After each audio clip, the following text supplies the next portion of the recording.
Magandang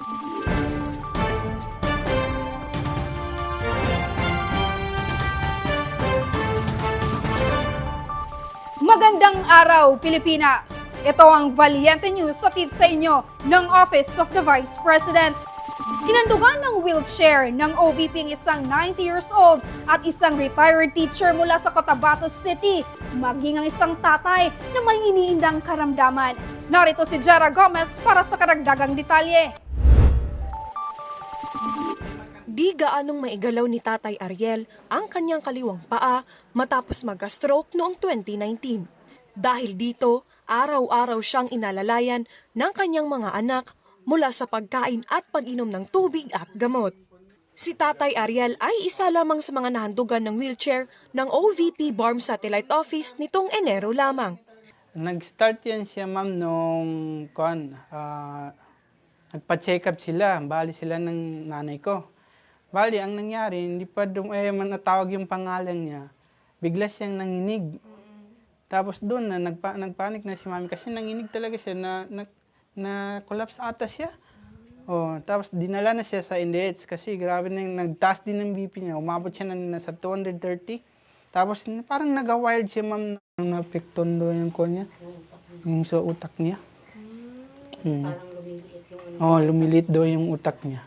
Ayon kay Muammar, malaking tulong ang wheelchair para sa kanilang ama. Yung sa tatay ko naman sa wheelchair niya, ma'am, malaking tulong po yun, ma'am, kasi kung may mga pupuntahan kami na, pwede na namin siya isama. Magka-wheelchair lang siya. Hindi na namin siya malalayan ng ubat-watin pa. Kaya diretso na siya sa wheelchair, ma'am. Tay, nung dumating po ang wheelchair sa inyo, dito po, gaano po yung kalaking tulong sa iyo? Ang malaki, ma'am. Kasi po, Tuwing maglakad ako, yan ang gamit ko. maliban kay Tatay Ariel, naalalayan din ng OVP ang pamilya ni Muammar sa kanilang hospital bill ng mga anak ito noong nakaraang taon. Nakatanggap din ng wheelchair mula sa OVP BARM Satellite Office ang 90 years old at retired public teacher na si Nanay Nelia. Nung 2022, na-slide kasi yan siya. Tapos yung fractured yung dito niya, so hindi na siya yung right. Ito na lang ang nagagamit niya na kwan. So parang hirap na rin siya mag-balance at saka due na rin sa old age na rin. Parang mahirap na rin siya yung maglakad mag-isa, ganun. Siya, may mga maintenance na rin siya. Kasi nga high blood and kwan siya, may diabetes. Ito, malaking tulong kay, siyempre hindi ko na siya kailangang yung mga ganun, like kung magpunta ng CR, madali na lang.